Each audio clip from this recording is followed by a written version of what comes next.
So, we're finally getting started. Thank you so much. And if the traffic wasn't fun enough, if you'll notice in your program, it states that Jeff Hudson, the chairman of the Chamber's Board of Directors and the newly appointed COO for Jones Onslow EMC, was supposed to kick off today's program. But because of circumstances beyond his control, he is unable to join us today. But he did give me his remarks yesterday at 3 o'clock to share with you today. So I'm Lorette Lejeune. I'm president of the Jacksonville Onslow Chamber of Commerce, and it is my pleasure to welcome you to this great venue, the Eastern North Carolina Regional Skills Center. We are so very fortunate to have this school facility. The Chamber's Board of Directors is proud to present today's program, our 26th State of the Community event. I believe the Chamber feels a unique need in organizing events such as this. This event would not be possible without the support of its longtime sponsor, Jones Onslow Electric Membership Corporation. Them, together with their consumer members and North Carolina's 26 electric cooperatives, are committed to building a brighter future. Jones Onslow's innovation and actions are guided by their local roots and focus on delivering value to cooperative members and their communities. In addition to being committed to sustainable, affordable energy, electric co-ops are also committed to reliability and innovation, as well as community support. This third point is the basis of Jones Onslow's various Chamber of Commerce sponsorships. Because electric cooperatives belong to the communities they serve, they understand local needs and are focused on enriching the lives of their members. Collectively, North Carolina's electric cooperatives demonstrate concern for community through continued education initiatives, economic development, and community-focused activities such as today's State of the Community. Now, from just up the road here of our current location back in 1939, as the Jones Onslow Rural Electrification Authority, the company has never strayed from its mission of service. Now I'd like to recognize another group for their service to our community.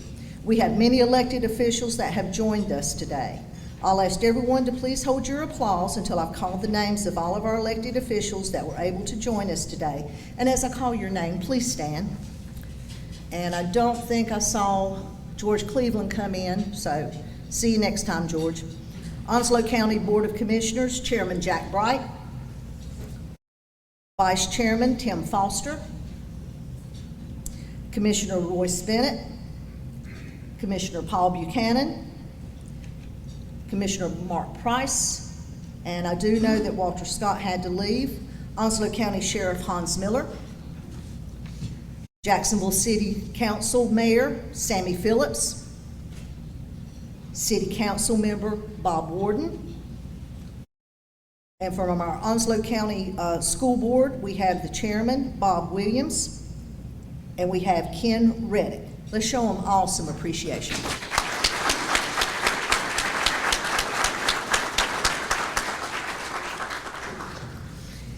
At this time, it's my privilege to invite a past school board member and the pastor of Sandy Run Missionary Baptist Church, the Reverend Joel Churchwell, to the podium to provide our invocation for, as always, the food that you have already eaten.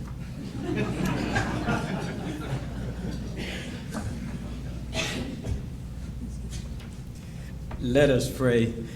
God, we thank you so much for what you've allowed us to receive thus far, for the nourishment of our bodies. And we thank you for the assembly of all these great leaders and community stakeholders, to wherein we continue to engage in wonderful dialogue for the state of our community. Continue to create that synergy that will bring us to a more productive end for the citizenships of this great county. We thank you for what you have done. We continue to praise you for what you shall do. This we ask in Christ Jesus' name. Amen. Amen. Thank you, Reverend Churchwell. Now, I mentioned earlier that this is Jeff Hudson's speech, so you know there's going to be a quote.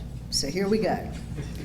The 18th century English writer Samuel Johnson said, "Knowledge is of two kinds. We know a subject ourselves, or we know where we can find information upon it." Today, we are fortunate to have information provided to us by our panel of experts, and it will be moderated by Colonel Michael Scalise, retired. Colonel Scalise, it's all yours.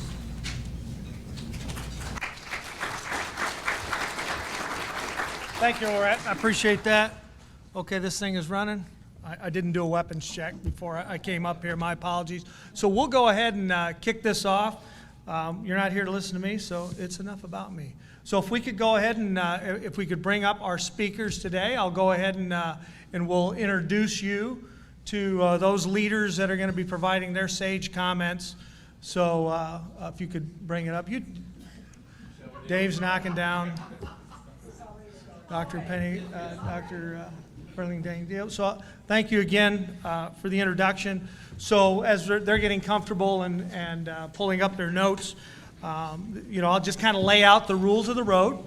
And those rules of the road haven't changed over the years. I've got 3 questions that Lorette has made sure that I had, and we're just going to go down the table. Those questions will be our past year. These are similar to what we've done before, our past year. And no doubt there's some significant things that are going to come up. Challenges and opportunities. I think we all operate under that. And then finally, our future together. And I'll just go down all those, and we'll hear them out there. They've got between 3 to 4 minutes to respond. And I have the unenviable job of keeping some folks on time. General Nebel gets all the time he wants. So I'll go ahead and introduce those folks too, as you can see by the placards. But first off, we've got Brigadier General Andrew Nebel, the Commanding General of your MCI East, Marine Corps Base Camp Lejeune. Colonel Ebbets is out of the area, so he's the man that really runs the show as the XO. We got Lieutenant Colonel Matt Cook, who is the Executive Officer for Marine Corps Air Station New River. The Honorable Sammy Miller, the Mayor of the great city of Jacksonville. What did I say? Miller? I was looking at the Sheriff Miller. I get paid in food. So I'm sorry, we have the Honorable Sammy Phillips, Mayor of the great city of Jacksonville. My apologies, sir. We have Ms.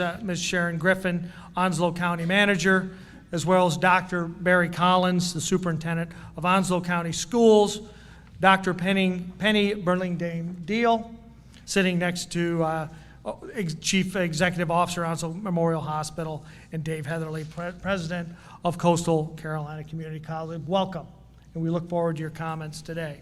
So I'm just going to go ahead and kick this off, and if we could start with our past year together. General Nebel, if I could have your comments, sir.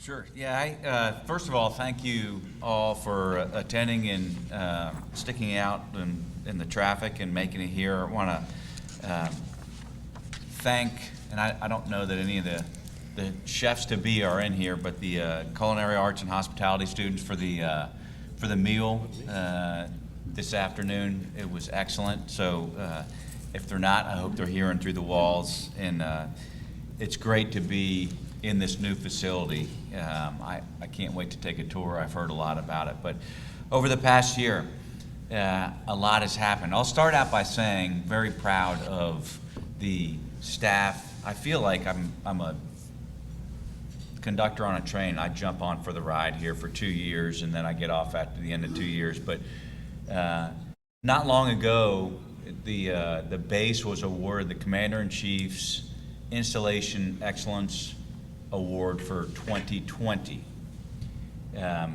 That's the Commander-in-Chief, the President of the United States. There's an award that goes to each service, and for the 9th time, Camp Lejeune won that, and it is really the backbone of the civilian staff, many of who are here today that have contributed to that. And we just found out yesterday, and this does not happen very often at all, we just won the 2021 Commander-in-Chief Installations Excellence Award. So I look at this and I said, we're gonna leverage this. This is not just us. This is the community. This is everything that goes along that gives that, as my wife would say, that magic pixie dust when you're in Disney. There's something you just can't really describe and explain, but it comes through, people feel it, and it's recognized. So thank you all for the support for the installation. TUMEF, very, very busy right now. Just got back from Norway, cold response, over 3,000 Marines from your 2nd Marine Expeditionary Force got back. They were up doing an exercise there as Russia and Ukraine were going on. Right now we've got Northern Viking going on. That was over 26 NATO and non-NATO member countries that participated in that. We have our 22nd MEU that's gone out right now. They're doing an exercise in Iceland at the with international partners, Greenland, Iceland, and UK, the Gap up there, strategic location for us. And then we've got something called Baltic Operations 22. That's an exercise that's going to go over in the Baltics here in June. Obviously, strategic location, we focus on the European theater and TUMEF, and we're right in the middle, in the thick of it. Force design, I've talked about that. Some of you all have heard discussion on force design. Force design is changing some of the way that we're organized on Camp Lejeune, some of the units. It's a modernization effort. We want to be able to put the bumper sticker on the back of the car and say, hey, America, when you need somebody to respond now, dial 911, the Marine Corps is going to pick up the phone. And that's what the goal of force design is. It's to modernize us, keep us into the paired with the 21st century threat, a pacing threat really focused on in the Pacific, but applicable all across the world. We've also got range modernization going on, our outlying airfields in Oak Grove, Atlantic, and Bogue, airspace MOAs that we're working, Onslow Beach. You'll see some of those areas as the base changes from weather and those types of things. How do we remain relevant? We are a Marine Corps and we do come across the beach. Florence Recovery, full swing right now. Come on base and you're going to see a lot of construction going on. We're replacing 28 buildings, 2 railroad trestles. We've broken ground on 14 sites right now. 85 buildings are undergoing full renovation. 25 are completed. 60 will be completed in the next 18 months, and you're going to see a construction completion date in 2025. So broad overview. I could have spent probably 45 minutes on most of those topics or subtopics, but that's kind of the year in review. Thank you, sir. I appreciate that. I'm going to shift over to New River to Lieutenant Colonel Cook. Again, sorry Colonel Ebbets couldn't be here, but no doubt you're going to bring real class to this show. Real class, sir. That's yes, right. sir. Thank you, sir. All right. To echo General Nebel's comments, thank you to our hosts here today, and thank you to the chefs behind the wall. Phenomenal job today. Thank you so much. Well, for New River specifically, the past year we have been well underway on 2 major fronts. One is the execution of about $220 million worth of facility sustainment, restoration, and maintenance projects. Of those projects, a lot of those include new roofs on a lot of our buildings. A lot of that is still stemming from Hurricane Florence.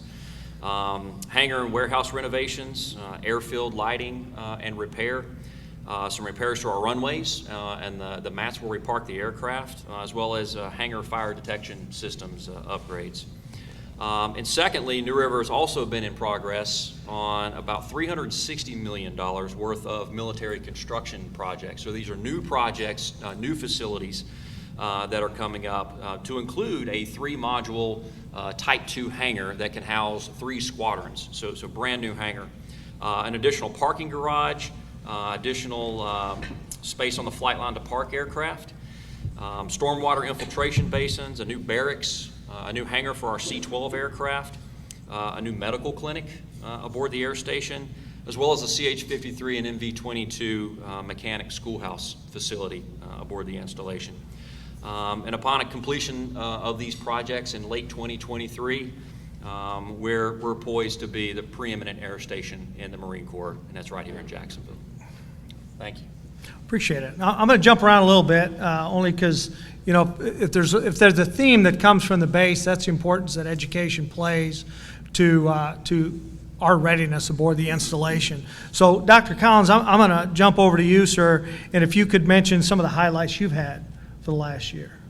Thank you, Mr. Moderator, and thank you to the Chamber for continuing to support this event. I want to thank our staff, too. If you guys, I know our school board members have been recognized, but just wave your hand, Beth and Will and Mark. There we go. Thank you, guys. Yes. Everybody up here knows that you're only as good as the folks that are behind us, so I appreciate them very, very much. We have three things, three priorities that we focus on: instruction, the mental health of students and staff, and the safety and security of our campuses. When it comes to instruction, we should be all very proud here in Onslow for the great student and teacher outcomes that we have seen. I give credit to the students, the staff, the parents, even our community leaders and our school board for the work that they've done the last 3 years. The district's one-to-one technology leadership initiative has paid huge dividends for us. Even during the difficulties of the last few years, our school district has seen over 20 percentage point growth gain. 20 percentage point growth gain. In 2018-19, we were at 74%, and this previous year, which is the 2021 school year, we were at 94%. Regarding the tested areas in the state accountability model, during the 2018-19 school year, we outperformed the state in 4 areas. In this previous accountability time period of 2021, we outscored the state in 8 areas. We recently, over at the community college with Mr. Heatherly, we graduated 48 students from our early college with over $3 million in scholarships, with 1 student being admitted to Harvard University.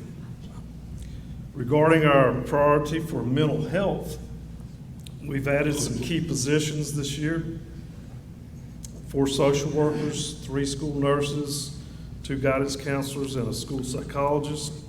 We continue to work with our crisis team and training in the areas of Title IX, and one that's really big right now is bullying, and we've been working on that. The significant thing, though, that I think that we have done is that we have stayed face-to-face instruction without mask more and longer than any district in the state. In the area of safety and security, we've worked with the City of Jacksonville, our Onslow County Sheriff's Department, and we've added school resource officers. Among these things, we've also installed multiple cameras, keyless card swipe entry doors, and we've built and added schools. And you know, we just recently opened a new school down in the Stump Sound area, and we will be opening another school just down the road here on 258, Clearview Elementary School. And these schools are fortified to sustain high winds. And they also come with generators. That's going to help us when we have those significant events that cause us to go into shelters. So we are the largest district east of I-95. We're the 11th largest in the state of North Carolina. We're 41st in GLP. We rank number 7 in the state when it comes to student athlete success. So yes, I'm very thankful to be in Onslow, a county that is growing not only in number, but it's also growing academically, athletically, and career achievement-wise. So thank you, sir. Appreciate it, sir. Thanks for the comments. I'm going to stick with education. Dave Heatherly, I'm going to bring it on you, and if you could share your highlights, my friend. Thank you, Colonel. There are 8 people at the front table here and 7 microphones. Is there a particular reason that Dr. Ppe Coordination and I are sharing a microphone? It's called wishful thinking. I'm most fortunate. Welcome. Thank you for being here. I always look forward to this event. I, too, would like to thank the Chamber of Commerce for organizing this event year after year. I've always found it to be most enjoyable, and in particular, Jones Onslow EMC. Unfortunately, Mr. Jeff Clark is not here with us, but kudos to him and his organization for supporting us yet again. The last time we had this event, I don't know, 2 years ago? 2 years ago. One of the things that I indicated that we were hoping to do at the college was to entertain the possibility of more online opportunities for students. And you might consider me to be quite the visionary. Because in about a month, all hell broke loose. And we actually had to shut down our classes over a 1-week period so that the faculty and staff could actually transition all of our courses, all of our courses and labs, to some sort of online format. So needless to say, that certainly had been a challenge for us. And I'll tell you that sometimes we felt as if we were drinking water through a fire hose, but I must commend our faculty and students, and I see one of our faculty members sitting right over there who also happens to be a county commissioner, Paul Buchanan. I have to commend our students, our employees, for staying the course. Just this past Saturday, we were able to return to our traditional outdoor graduation ceremony and celebration of student success. We had 372 graduates walk the stage, and on that day, we celebrated their achievements, and we were joined by tremendous supporters of this community. Our board chair, Mr. Mundage Guy, was there, along with 2 board members, Mr. Ty Hart, in addition to our sponsor CEO, Mr. Jeff Clark. He was there as well. Dr. Barry Collins, to my left over here, joined us, along with the early college high school principal, Jay Strope, to celebrate those students that he mentioned earlier who not only obtained their high school diploma on that day, or actually the night before, but their associate's degree as well. So kudos to you and your staff on a job exceptionally well done. Also supporting them there was a Board of Education member, Mr. Bill Lanier. And it's always great to have our county commissioners and their support, and Mr. Mark Price was there with us. And I'll tell you, there is a nursing graduate of ours of whom I am most proud, and she was able to join us as well, and that is Dr. Penny Burlingame Deal here, who happens to be a product of Coastal Carolina Community College. Thank you all for being there. It was a great experience. So, what we were asked to do in answer to this question is talk about that which we believe was our greatest accomplishment over the past year. And I'm actually referring to 2 years, but I will tell you, in my opinion, our greatest accomplishment since we last held this event is that we did what was needed to make the necessary adjustments to continue to provide educational opportunities for our Onslow County military and civilian community. So kudos, in my opinion, to the employees of Coastal Carolina Community College and the students. So, well done, I do believe. Additionally, I would say, no surprise, I've talked about this at various meetings. We were hit hard by not only Hurricane Florence. As a matter of fact, we were the worst hit when it comes to our community college system by Hurricane Florence than any of the other 57 community colleges. So I will share with you. And then, of course, the pandemic was not long after that. So we at this point have about 500 less students than we had in the fall of 2018 as a result of those 2 events. So I would like to share with you, not necessarily an accomplishment, but an observation.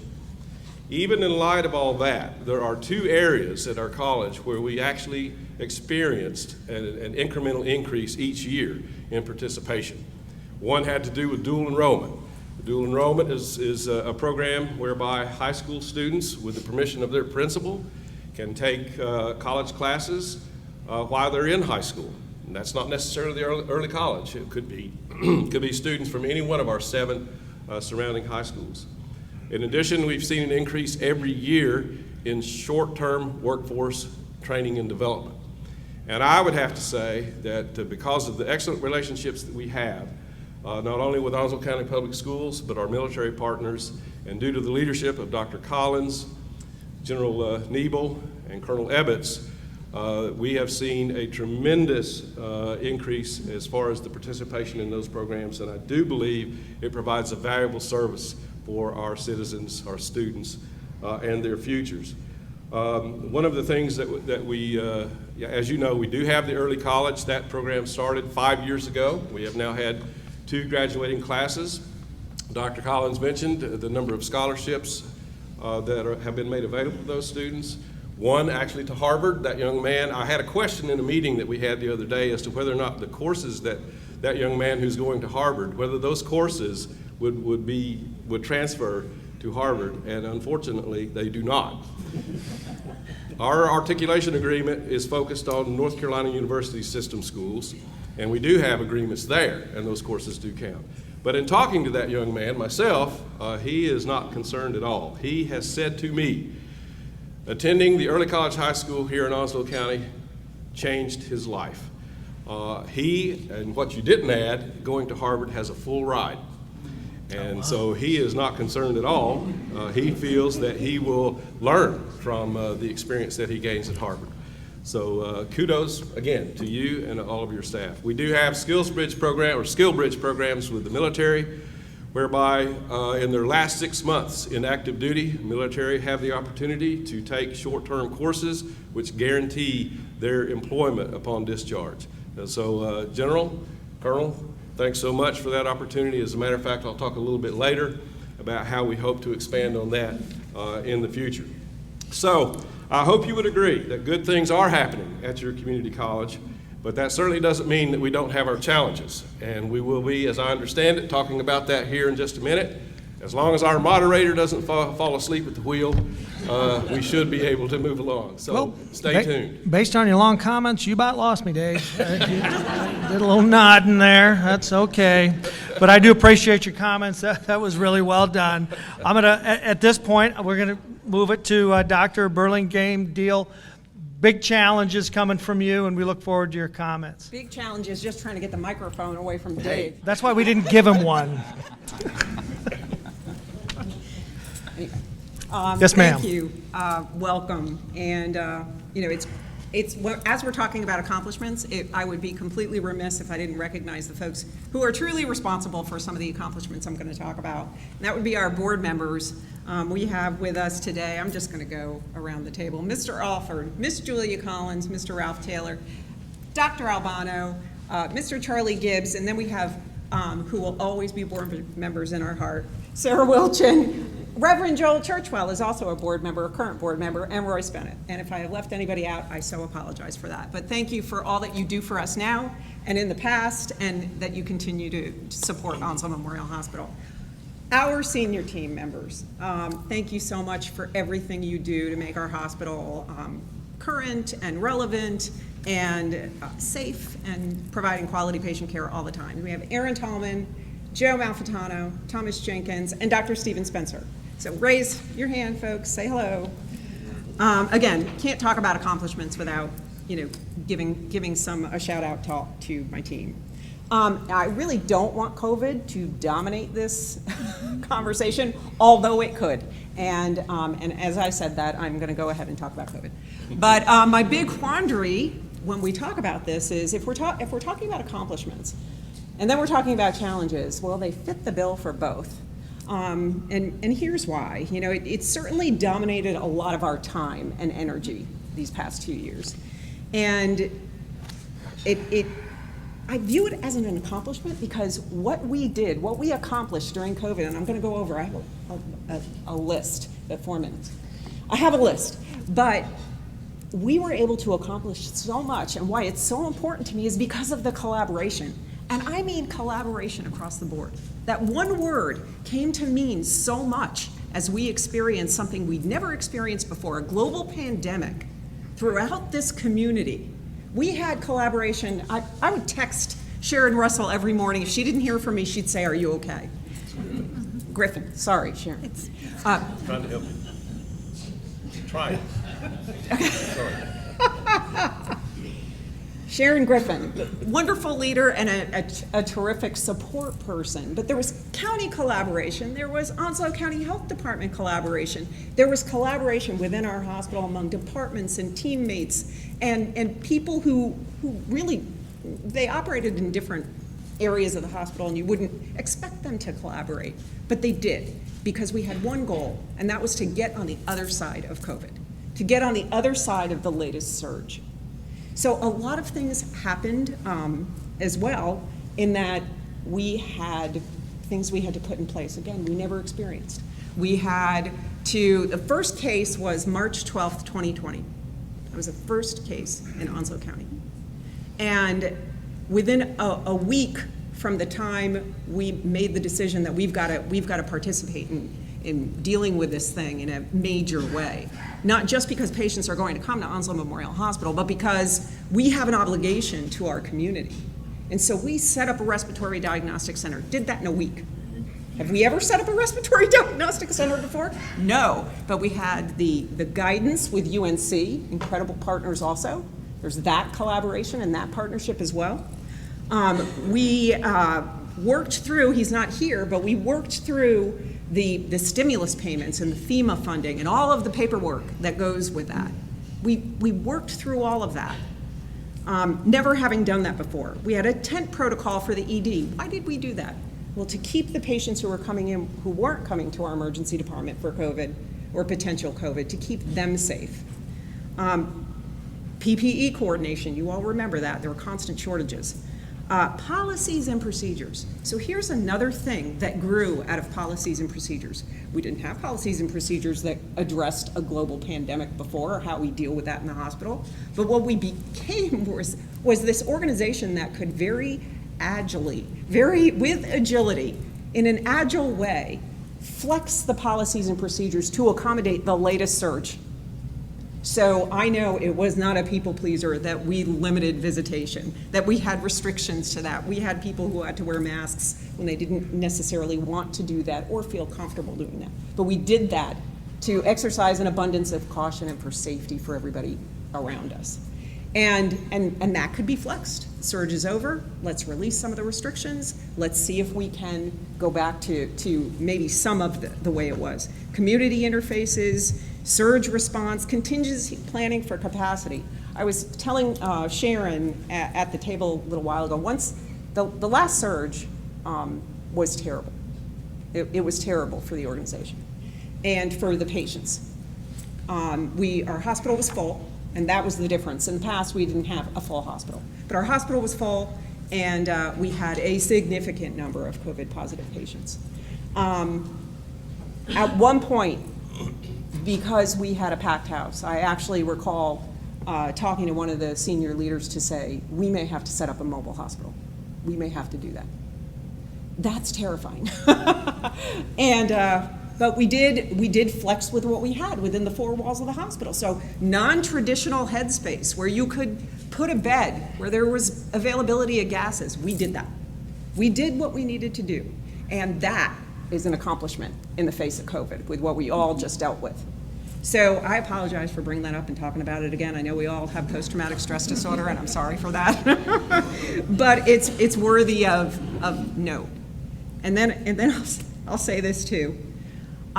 Throughout all of that, and our chief financial officer worked through all of this stimulus funding and what we needed to do with the paperwork and making sure that when Medicaid said, okay, time for recoupment, that he had accrued it in a way that was going to allow us to not experience any pain with that recoupment. But our financial position actually is fine at this point. I'll talk a little bit more about that when we talk about the audit from last year. But we were able, even during all of that, to continue to make improvements. Last year, with Dr. Spencer's help, we actually put in a Corey robotic-assisted orthopedic service line.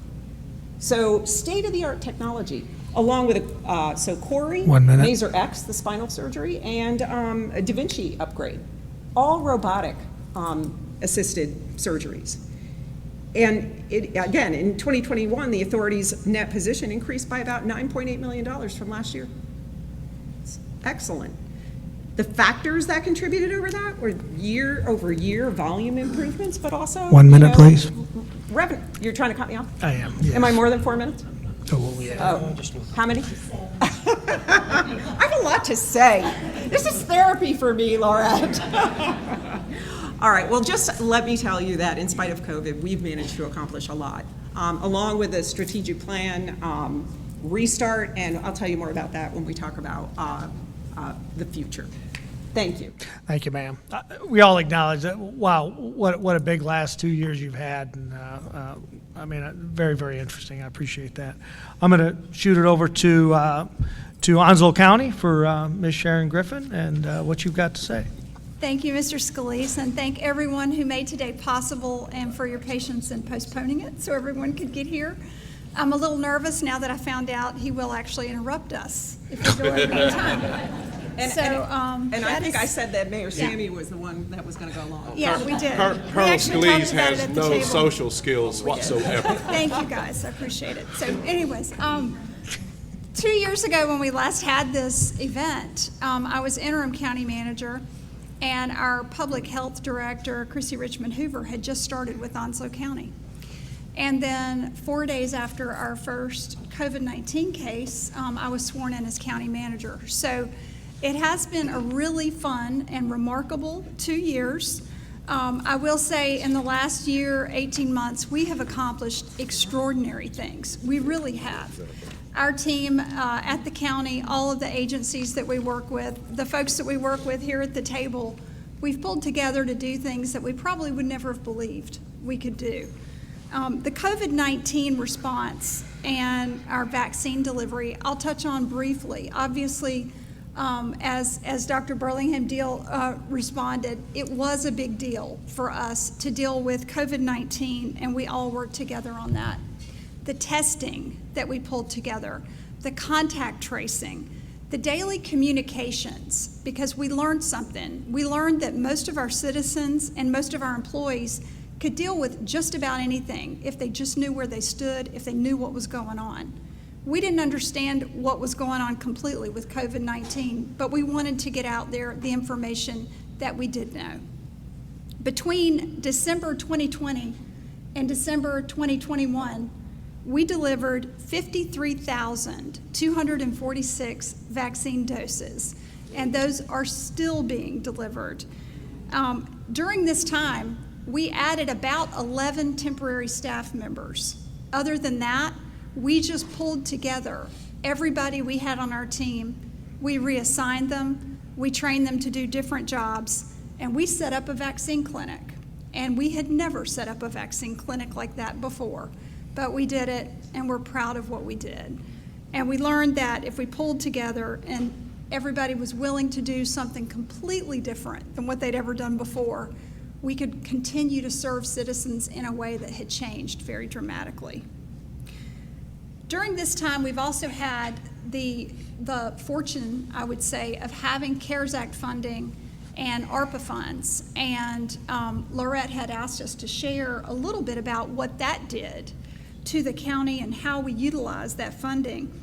Onslow County government received $7.3 million of CARES Act funds, and we did use that to respond to COVID-19.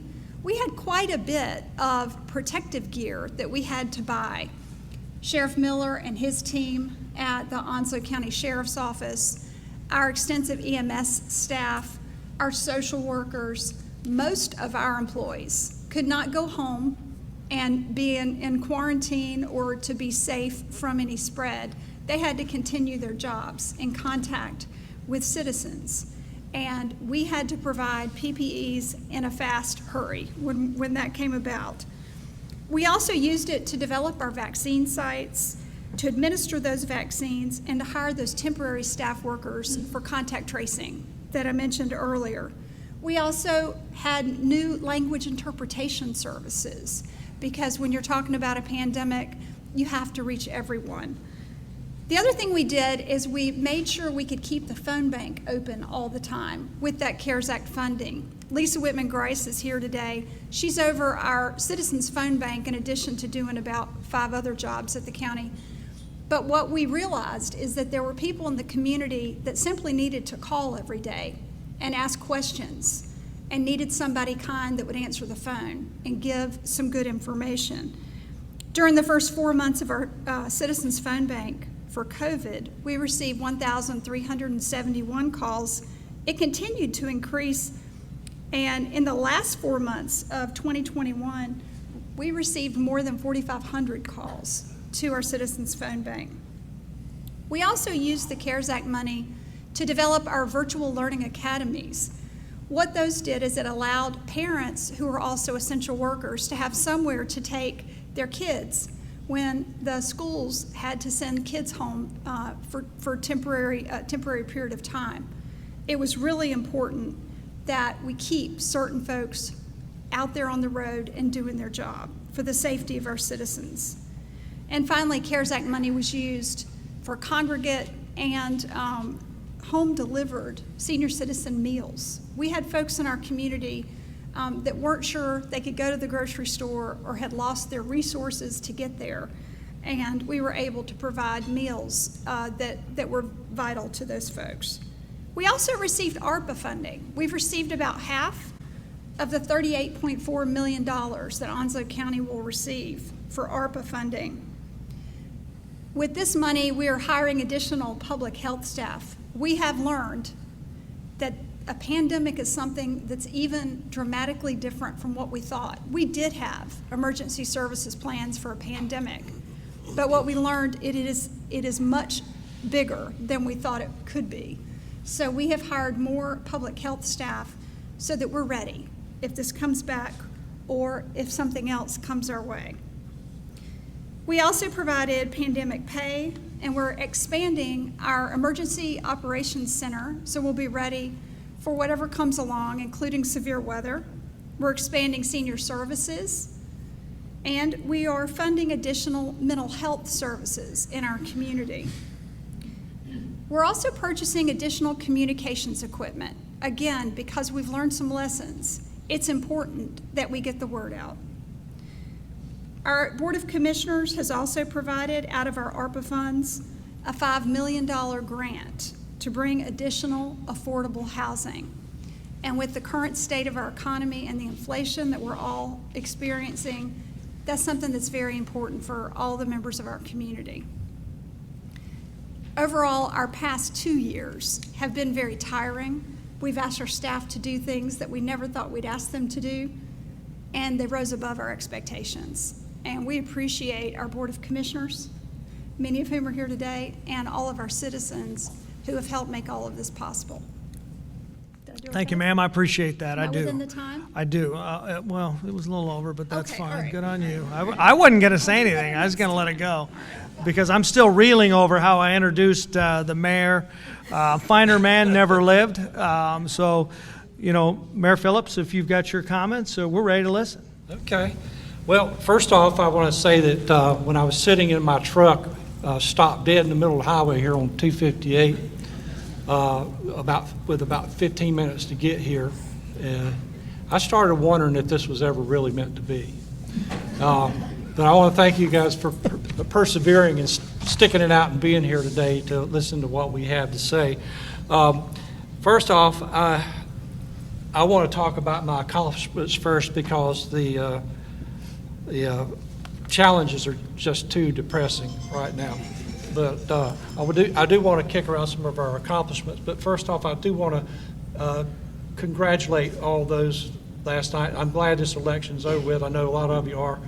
But congratulate all those that were elected and re-elected last night. And I also want to thank and commend those that put their names out there on the ballot, to show their interest in being able to serve their community. Even though they may not have been elected, I think it was, it's good to have choices out there, and I think it was a good election, but like I said, I'm sure glad it's over with. I'll be glad to see all the signs going, all the ads on TV. I don't want no more flyers in my mail until the next one. So anyway, our city right now, I feel real good about the position that we're in. I do want to do, first thing I want to talk about as far as an accomplishment is concerned is I'm going to play a little interactive question here for you. Can anybody tell me, Lynn, you probably can answer this one, what happened in this city 30 years ago that changed the face of Jacksonville?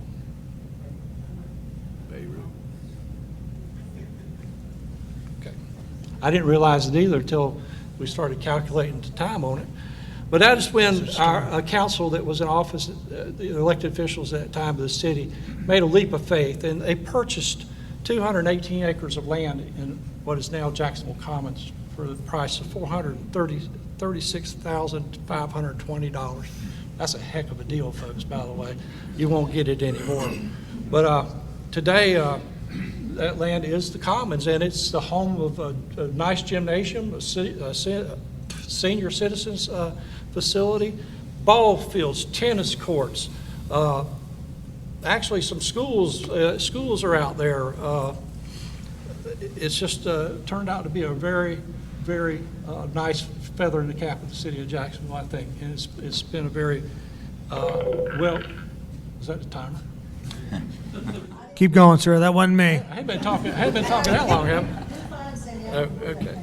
All right. Well, anyway, it's been a really good asset that has paid for itself many times.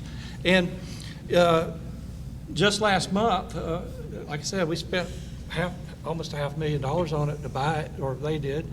And just last month, we closed deals.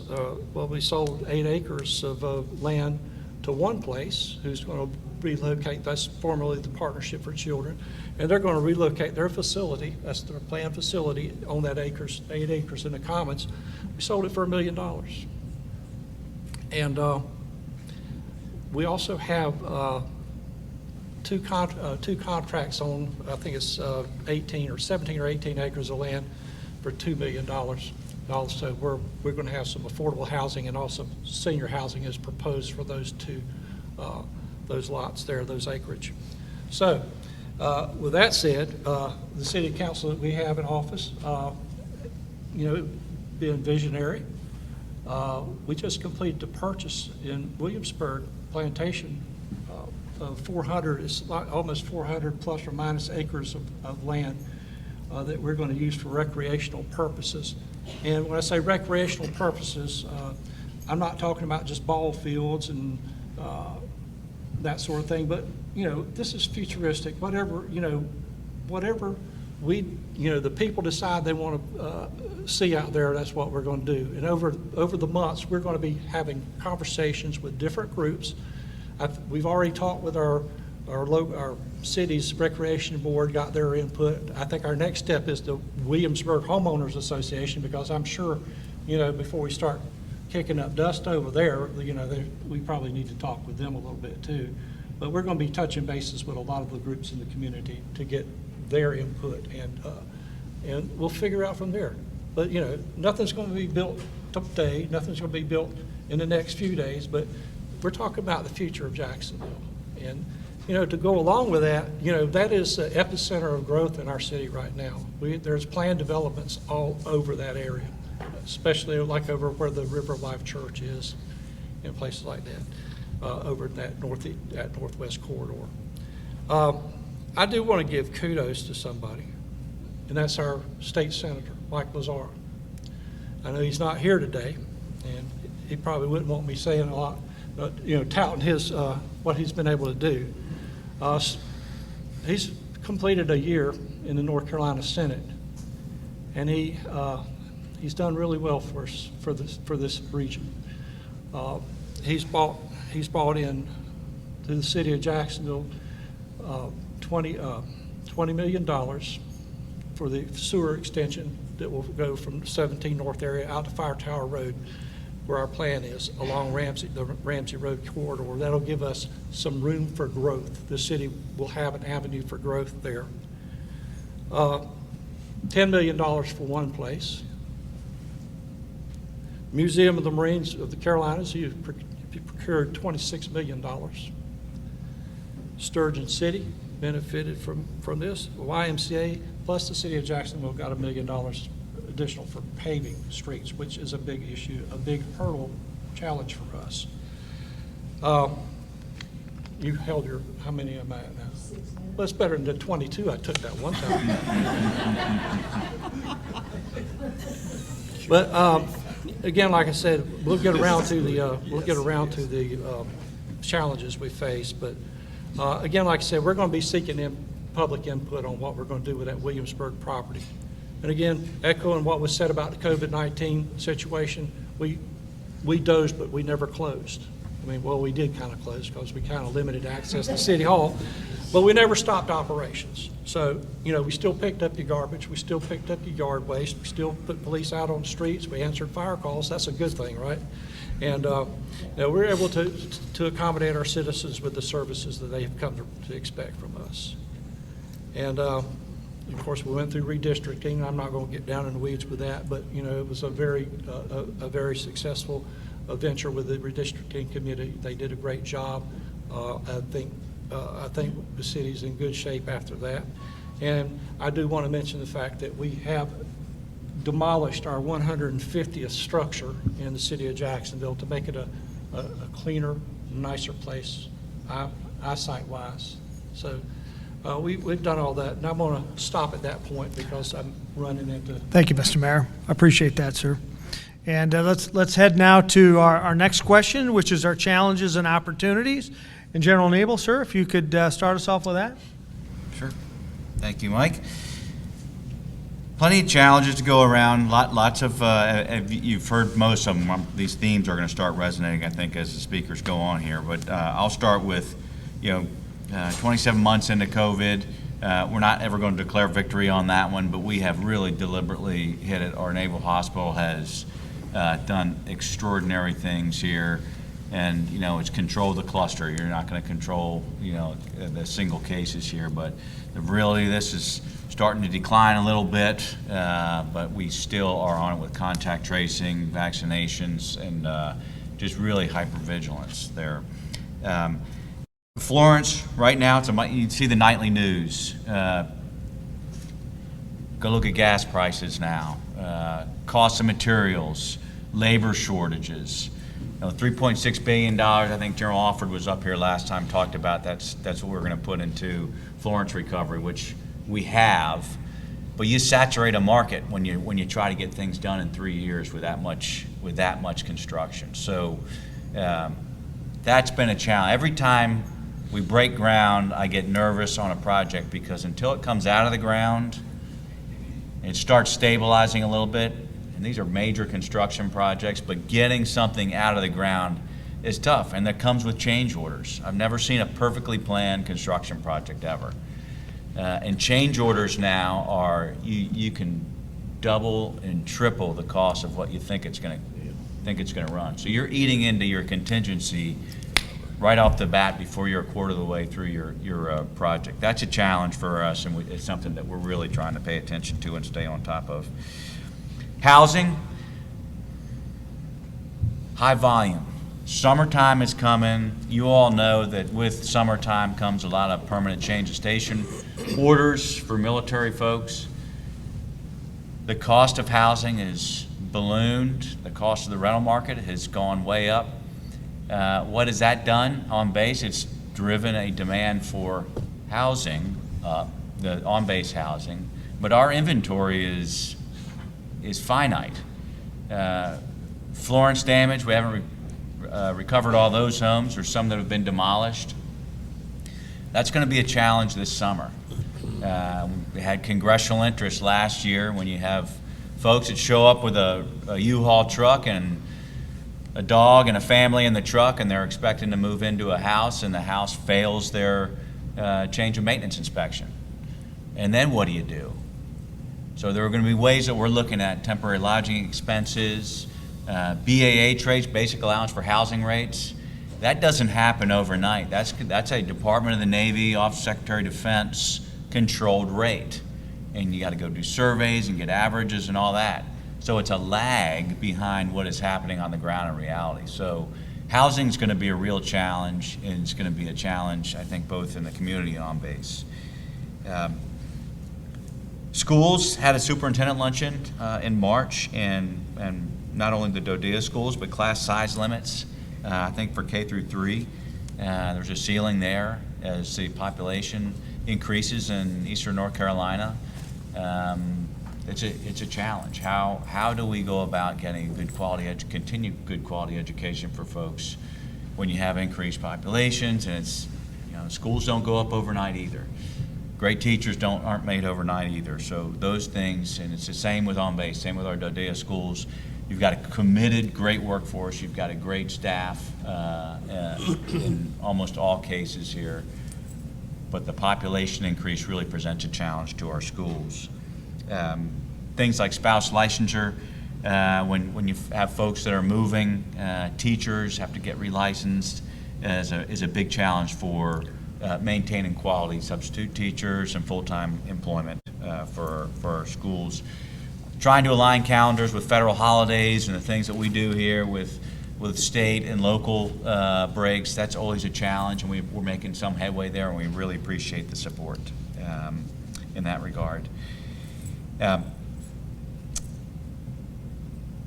Force design, long range, everything, just think longer, higher, and faster. You can't make more ground, but our weapon systems are more complex, they're more integrated, they're in multiple domains now, not just air, land, sea, but cyber, space, those types of things. How in the world do you train a force and keep them relevant and keep them really good when you've got an area working this big, but these weapon systems span far beyond that? We're working special airspace use for those types of things. We're looking at what's called live, virtual, and constructive training. That is actually doing some simulation in conjunction with live training. How do we integrate with other services potentially and other bases and stations along the eastern seaboard? All these things are being looked at so we maintain relevancy there. And with that, I will turn it over to. Thank you, sir. Appreciate that. I'm going to turn it over to the XO. Lieutenant Colonel Cook, what you got for us? Sorry, sir. Thank you. Well, not to echo everything General Nebel just said, but we do share a lot of the challenges and opportunities that Camp Lejeune does. So two things I'll focus on specific to New River. So as we continue to work through all of the Hurricane Florence recovery efforts and wrap up some of those projects, we're beginning to shift our focus into becoming a more resilient air station that can respond to these types of things. And in that analysis, we've identified two areas that we're going to be spending a lot of time and effort focusing all of these efforts. Number one is looking at our two access points to New River, our Curtis Road Gate and our Douglas Road Gate. And looking at both of those access points, we just found some areas for improvement. Specifically, relocating our suspect cargo site. This location gives us a spot where we can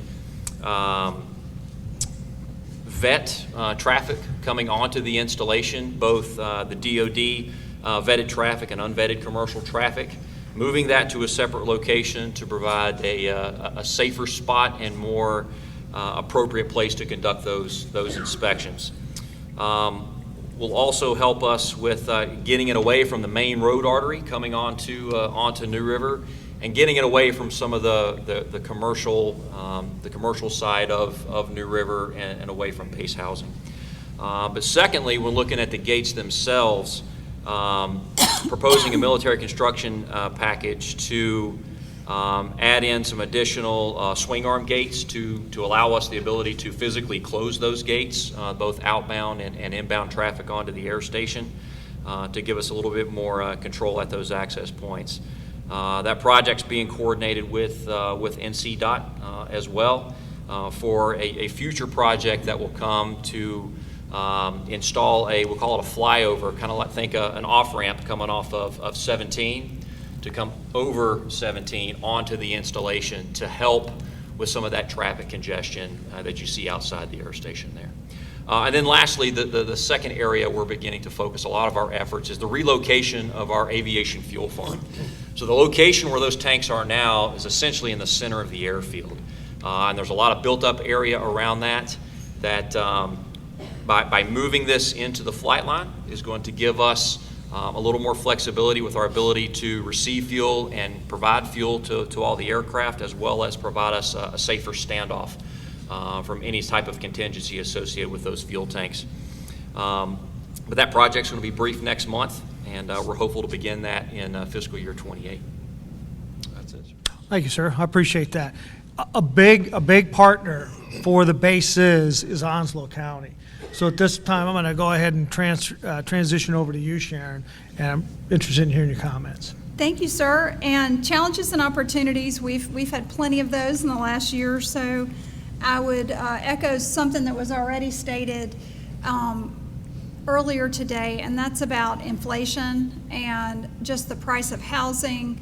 That's also impacted our workforce and our pay structure. We do have the highest inflation right now that our country has seen in the past 40 years. And school's out. And with that inflation has made it much more difficult to attract and retain a good workforce. Everything that we accomplish, of course, is done through the people that we have, through our employees. And our employees and staff mean everything to us, but right now we are struggling to keep pace. The state of North Carolina reports that hourly wages have grown 9.1% in the last year. And local governments struggle to keep up with that, and even among local governments, it's becoming very difficult in our area. Another challenge and opportunity that we have right now is growth. Onslow County is continuing to grow because it's a fabulous place to live, let's face it. Over the last probably 20 years, or 10 years, we've grown more than 15%. And since the really rapid growth, which really started up probably 3 years ago, we have had an increase of 18% in the number of building permits that our Planning and Development Department has issued. When we move additional folks into Onslow County, of course, it increases the demand for everything, for social workers, for our law enforcement officers, for our paramedics. More deeds are being recorded at the Register of Deeds office. We have more people that want to vote. We have more demand really for all of our services, and it is difficult to manage sometimes the amount of growth in the demand for services and to be able to afford to continue to deliver really exceptional services. So that is definitely a challenge area for us. One of those statistics of growth is that our EMS dispatches have increased 12.3%. I can also tell you that the pay for paramedics and EMTs in our region have grown somewhere between 20 and 30%. And that is keeping our paramedics and EMTs on the road really difficult. Similarly, other first responder positions like in our sheriff's office have become very challenging. As we continue to grow and need more of these folks, we've also had more difficulty filling those jobs. Our fire service calls, due to growth, have also gone up 17.4% in the last year. And that kind of leads me into our next challenge, which is our fire service. We all take for granted that if we have an emergency at our home, if our home catches on fire or our business, and we call for help, that someone will be there shortly to help us. The reality is we're very dependent in this county on a volunteer system that is beginning to break down. Not because we don't have good people, but because good people have to work to feed their families, and it's becoming more difficult to be a volunteer. In the same amount of time that we've had these fire calls grow, our volunteer rolls have dropped 13%. At the same time, in our county, we have 5 of our fire stations that are more than 50 years old. Another 6 are more than 40 years old. And over the next 5 years, if we put 30 years as what we're shooting for, we've got 16 apparatus. Those are fire trucks and other vehicles that must be replaced. The estimate right now for what that would cost is $8.2 million just to replace those trucks. So this is a growing problem. that our Board of Commissioners is ready to address. It's a challenge that they've put as one of their goals this year in the budget, to try to really dig in and see what we can do to begin to address this problem. With our growth, with fire service challenges, we have a real opportunity to build a more resilient community. And we'd like to take that opportunity and continue to deliver the best services we can. And that's what we hope to do in the coming year. Thank you, ma'am. Perfect. Mayor Phillips, I'm going to go ahead and turn it over to you. Okay, you're going to hear a lot from me that you just heard from Sharon as far as budgetary items are concerned. We're in the throes of the budget now. Hopefully we'll have it adopted by June 7th, but we still have quite a few things that we're going to have to look at first. You know, inflation's driving everything right now. It's affecting everybody. I don't want to be a crybaby, but it's really killing us. As far as, you know, when you think of the thousands and thousands of hundreds of thousands of gallons of fuel and diesel, gasoline and diesel we use every year, and you start applying the current price to it, you see that would cause a major budget bump for you to have to get over. We're faced with the same problem with employees maintaining our workforce. This is a year that it is imperative that the council does something as far as bringing our pay system up, or we're going to lose most, if not all, of our employees before it's all over with. It's just, other jurisdictions, I mean, it's very competitive out there. There's very few people applying for jobs. That's the other thing. You know, I remember when I was at the police department years ago, we'd have 100 and some odd applications for one job. Hans, how many you get for one now at the sheriff's department? Not many, huh? You really have to go out and look for them, don't you? Yeah. You know, there's a lot to that. I mean, there's people that don't want a job, for one thing. The other thing is, you know, the way people look at policing, you know, that's the other thing now. That whole attitude's changed.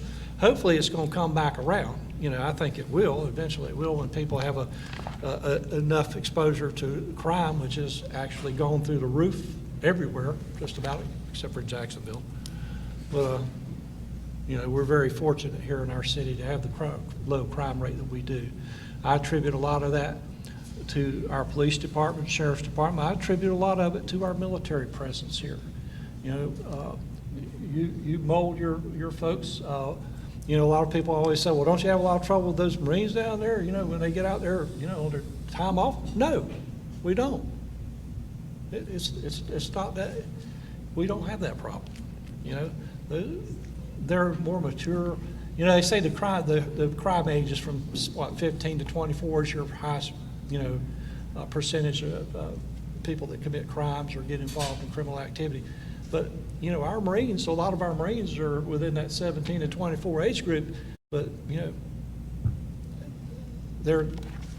they're special.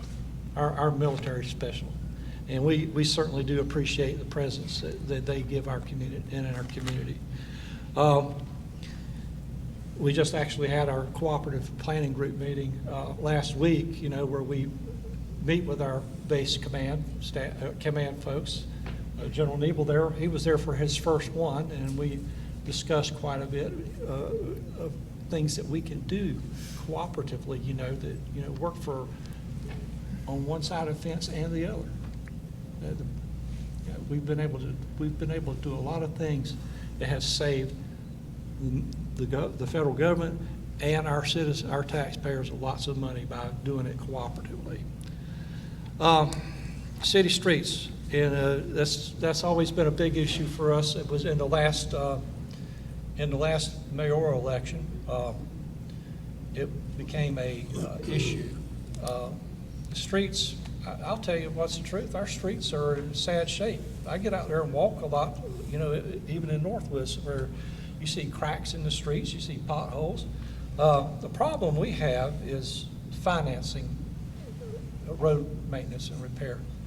We have 165 miles of streets, city streets. That's not counting the state-maintained roads like Gum Branch, 2417, Belfort Country Club, Western Boulevard. You know, those are state-maintained. We don't have a whole lot to do with that. But we get about $1 million a year to go toward road paving. That pays enough just about to pave about 3 miles of streets. And at that rate, streets don't last forever. They crumble, because they get cracks in them, they get water in it, and that's the end of it. That's when you get your potholes, cracks. But anyway, we are looking at different ways in which to be able to increase the funding to go towards this street maintenance. I proposed during the campaign that we try to get a dedicated percentage of the sales tax to go towards finance, and that would be one way to do it. Okay. Hi. All right, let me move this along. Okay. So right now the city has 604 full-time positions that we are dealing with. So when we're talking about adjusting pay to try to keep our employees, we're talking about a big ticket item that we're going to have to deal with the budget. So I'm not going to go to 6, but I stop right there. Okay. Thank you, Mr. Mayor. Dr. Collins, I'm going to turn it over to you, sir, if we could share your challenges and opportunities. Okay, I will keep this brief. Ditto everything you said here. Our biggest concern right now, our biggest challenge is staffing. And with staffing comes all the things that we've talked about. The opportunity there, though, is for our employees is better compensation, better salary and benefits, bonuses. We have looked at all those things. We're implementing all kinds of bonuses for our employees.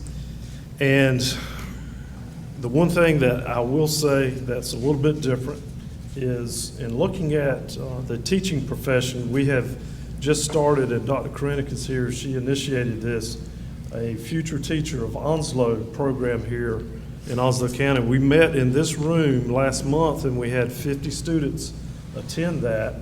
And that program will transition students from high school to the community college to the university.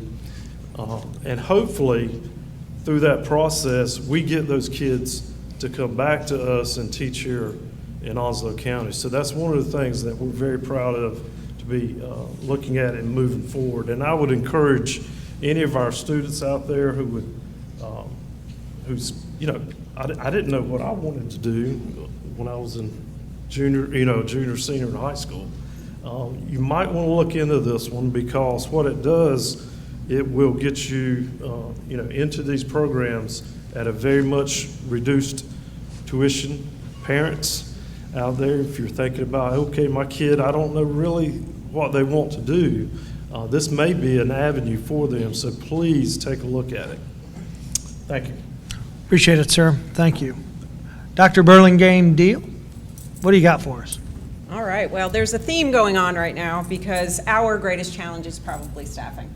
So we have a phenomenon known as the Great Resignation going on, which people are electing to leave healthcare. And it's been a challenge throughout the last 2 years to maintain the workforce. We'll take. You'll take them? Yeah. Okay. But, so the pandemic itself is really it's one pandemic, but 3 stories. And so the first element is the alpha, right? That's when it first came out. And you had healthcare workers who were energized over it, if you can believe that. They were going to chip in and they were going to take care of their patients. They were going to see it through. The second story is one about Delta, the next surge that we saw. And Delta was when you first saw elements of the Great Resignation. You saw people starting to make decisions about leaving, getting out of healthcare entirely, and this is across the board. These are providers, these are nurses, these are clinical folks who work the front line who said, I can't do this anymore. And then the third story is really just the most recent one, which is Omicron. And so now we see the impact of the Great Resignation. And there's vacancies, and they run rampant, but you've got to find a way to fill those vacancies. And what's happening is we have traveler agencies who have stepped in to fill the void, which is great, because we have to take care of our patients, but they're doing so with pay rates for these folks who pick up traveler assignments 3 times their usual. And you will literally have staff members at Onslow Memorial who elect to say, I'm going to quit and go take a traveler assignment and come back to Onslow as a traveler. So that is happening too, and we've managed to navigate through it by coming up with some creative solutions to keeping our staff. But it does all ultimately contribute to the financial impact for the hospital. 55 travelers in-house at one point. That number has decreased, thankfully, but 55 travelers, because we have to take care of our patients. So again, if we're paying 3 times as much, or we're paying more for our own staff to stay, or incentives, then that certainly has a financial impact. And couple that with uncompensated care at $51 million. Charity care and bad debt, $51 million for last year. So it like I said earlier, financially we're doing okay, but it does become a challenge when you're faced with things like that. Thank you, sir. Thank you, ma'am. If you could kick David Heatherly's chair and wake him up. And Mr. Heatherly, sir, How you doing you have the down there, floor. Colonel? I'm waiting with bated breath. All right, you're going to hear very similar comments from me. 2 major issues. One certainly has to do with budgetary matters. Another has to do with capital needs across our system. As you're probably aware that the community college system funding levels are determined by previous, either the last year or the last 2 years' enrollments. And so I can tell you that given our experience over the last 2 years, had it not been for our state legislature, as well as a lot of federal dollars that were mentioned earlier, it would have just been a pretty bad situation for us. So I do have to commend Representatives George Cleveland, Representatives Phil Shepard, also, as was mentioned, Senator Mike Lazzaro, for stabilization funds for all community colleges over the past 2 years, which have enabled us to prevent reductions in force and continue with the programs that we have. It has been rather difficult, as you have already heard, to retain a number of people. We have lost a good many employees to higher paying jobs outside the realm of education. In some cases, we've had situations where jobs have been taken because the employee would rather stay home.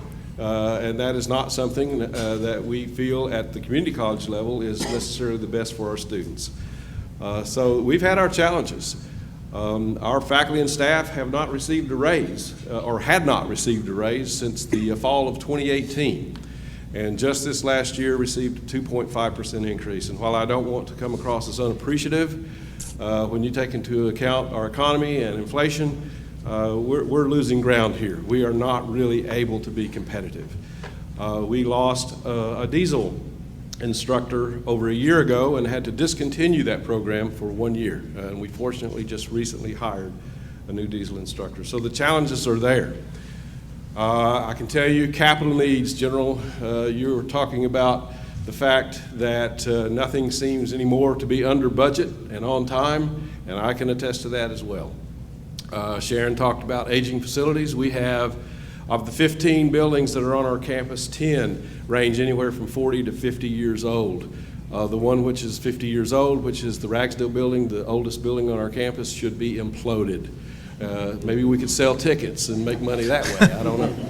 But we do have some challenges there. Our newest educational, our classroom building is 16 years old, believe it or not. That nice math science building, the Billy D. Mills Math and Science building, believe it or not, is 16 years old now. Our newest building is not an instructional building, but thanks to our county commissioners and their support 6 years ago, we do have an institutional support services building on our campus because of their support. The funding that we've received from the state is, quite frankly, just not been adequate to move forward. We do have a tremendous need for additional facilities. I'm not keeping you up, am I, Commissioner Foster? You all right? You all right? Yeah.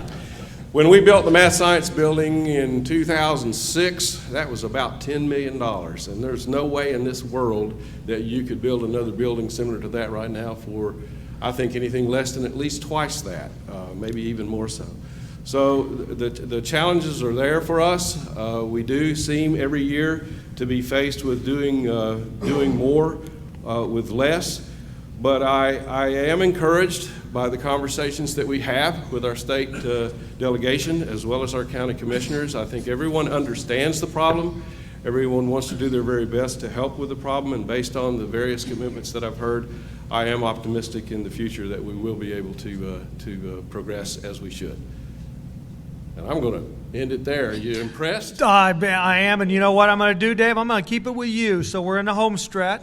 We're going to go to the next and final question. Really, we did get a little bit started, and to respect folks' time, I want to keep it to 3 minutes if we can, and if we'll just bring it on in. So Dave, if you could just keep up on that theme with, our future together. All right. I hope that you leave here today knowing that everyone at this table, or at least it's my opinion, that everyone here has a history of cooperation and collaboration. And I do think, and I hope that you believe that your college remains committed to working together to meet our identified needs. And just very quickly to summarize what we're involved with and where we hope to go, we have recently submitted consideration for additional programming with the military when it comes to skills bridge programs, and that includes diesel engines and systems, sports medicine personnel or personal trainer certification, and construction trades. So that's in the works.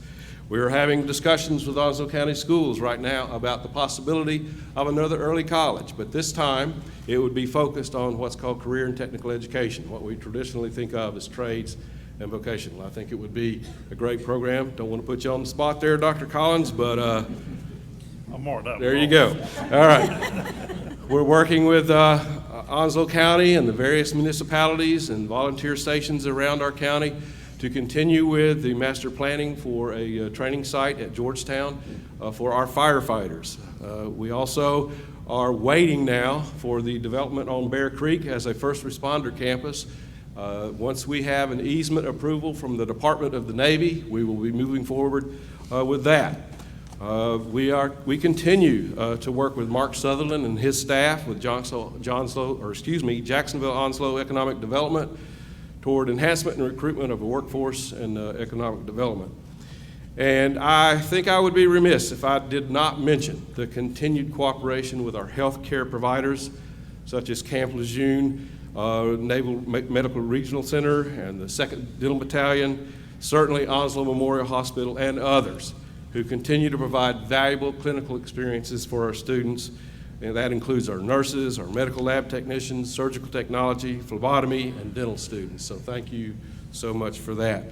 So for all of those at this table and those of you in the audience who have contributed, I thank you so much for your part in fostering a better teaching and learning environment for your community college. Thank you so much. Thank you, Dave. I appreciate that. Doc? Well, so as I mentioned earlier, it was very refreshing to actually restart our strategic planning process. Thank you. You see he's holding on to it, right? Oh, whoa, sorry. Dr. Collins has my back. But anyway, so we restarted the strategic planning process. That was supposed to be done in 2020 as a revision, but it was really wonderful to kind of get your head out of COVID for a little while and work through the better part of a year, a new strategic plan, 3-year strategic plan, and 3-year medical staff development plan. That is the future. Part and parcel to that will be looking at novel partnerships within our community, because you have great community leaders here, and we can leverage off each other for great products within our community, great things, great services within our community. And then let's not forget the UNC Health relationship that we have. They are a premier healthcare system in the state of North Carolina. When we look at our mission and vision and values, our mission and vision is very similar to theirs. Our values, we adopted. We adopted UNC's. So the future for us is one of what I would like to see as we implement the strategic plan and we put things in place like novel partnerships and working with each other through collaboration in the community, is some additional loyalty from everybody. We're talking about staff, we're talking about providers, and we're talking about patients. The loyalty that would come from all of those things that we've implemented. Deliberate choices about coming to Onslow Memorial and Onslow Memorial Hospital. Our vision is to be the community's choice for healthcare, and that's ultimately where we see the future. That was awesome. Sign me up. I'm telling you. Dr. Collins, sir? Well, based on what we've heard here today, I would say that our future looks very bright. We all work together to maintain a great working relationship. And I think as the growth opportunities make themselves available to us, that we seek what's best for our county and our citizens. Ideas about shared facilities, shared projects, personnel, resources that we could share. We're always wanting to do that and to come together to do what's best and be able to look at that from a financial standpoint and what we can do across the board here to make it work. So I look forward to what the future holds here in Onslow, and I'm very confident that my colleagues up here, except for, Easy. Yeah. And our community leaders and our students, because they are our future. And I want to thank those who are listening today and giving us this time, and thank you, Mr. Moderator. Thank you, sir. Sharon? Thank you, sir. I think that our future together is, of course, going to be very exciting and will be marked by the transformation of our community from a small town, rural place continuing into a much larger place to live, a more urban environment. And I think that all of us as leaders in all agencies, municipalities, all of us in this room, we have to think through right now, what do we want the headlines to be about our community 5 to 10 years from now? What do we want to accomplish? How do we want to shape this wonderful place that we call home? Onslow County government and all of our employees, and our Board of Commissioners, we are definitely committed to working together, collaboration with everyone in Onslow County, all of our municipalities, our healthcare providers, of course, our base and all of the entities that are represented here today to make sure that we meet the challenges that come our way. One of those will continue to be mental health issues and substance abuse issues. Unfortunately, we've worked very hard, but it's not getting better yet. It's getting worse, and the stressors of everything around us tend to make that worse. We've had a 31% increase in overdose calls since last year. This is something that impacts law enforcement. It impacts our healthcare system. It impacts every employer in our county. We will have to pull together to work on this. And finally, I would say we have to work together to build the resiliency of all of our organizations and everything we do for our community. We must all work together so that we can be ready for whatever comes our way, whether it's another pandemic or it's another hurricane. We have to be ready, and we've got to be able to meet the needs of our citizens. Thank you. Thank you, ma'am. I appreciate that. Mr. Mayor? Well, the city of Jacksonville is dedicated to seek out opportunities to work with all of our community partners, both civilian and military, to make Jacksonville and Onslow County and our bases a great place to live, work, and play. And that's the aim of our council, what the city of Jacksonville stands by. Thank you. Thank you, sir. Colonel Cook. All right, everything I had the opportunity to share with you today just simply highlights our efforts as an air station to protect and build resiliency with everything that we share with the community. All of our initiatives to help improve traffic flow around the installation and on the installation remains one of Colonel Ebbitt's top priorities.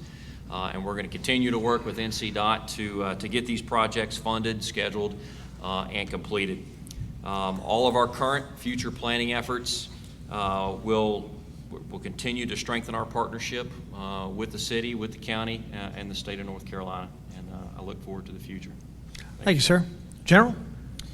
All right, closing up here. So you all have heard the stats about what percentage of families, military and family members live off base. 75%, 60%. It's more than half. And when you take into account the retired community out there and those that have interest here, you're getting up close to 100,000 people when you take into account active duty and those folks. So I always get the chance to beat this drum. We are part of the community. We're integrated in the community. We're patronizing the businesses, going to the schools in Onslow County. And we appreciate all that the county does and work with us. I got a whole list of examples. I'm not going to go over them for time's sake here, but I will tell you that we've got 3 major lines of effort that we started about a year ago.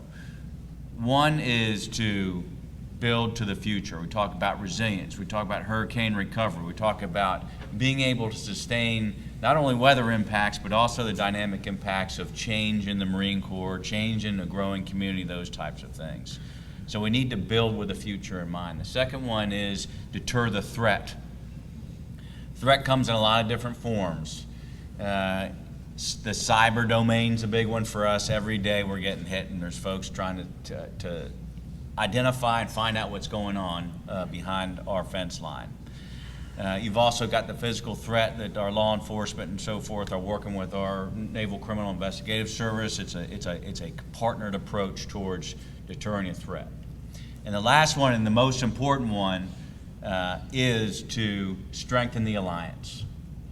And that alliance is that pixie dust I talked about. It's everybody in here. It's everybody on base. It's having an attitude of working together as opposed to inside and outside the fence line. And if we do that, most of these things that we're talking about, these challenges, question 2, are going to be a whole lot easier to overcome. They're not going to go away, but they're going to be a whole lot easier to overcome. And I think we do it in partnership with each other. You heard the themes. We all have the same challenges: workforce, inflation, those types of things. So it's crucial, I think, that we take a shared common approach. So thank you all very much for the panel members and for you all listening today. Thanks, sir. Appreciate the comments. And for the panel, great words, great comments. Hopefully I didn't rush you too much, but past 3, I got to pay an extra day rental on the suit. So I'll go ahead and turn it over to Lorette, but I appreciate your attention and have a great day. Thank you to our panelists for your information and your entertainment. And I want to thank you again to Jones Onslow ENC, our sponsor, the Chamber staff that helped with this project, the Eastern North Carolina Regional Skills Center, and definitely the Culinary Arts and Hospitality students, and our friends at the City of Jacksonville Media Services for the filming of this event. Now, the Chamber's next signature event is our 31st Annual Education Golf Tournament, and that's on June 17th at Jacksonville Country Club. And please consider being a sponsor of this event and supporting our school systems. The monies that we raised are used for scholarships for career and technical education students, the Salute to Excellence program that recognizes a teacher, assistant principal, and principal of the year, and the foursomes that come in first, second, and third.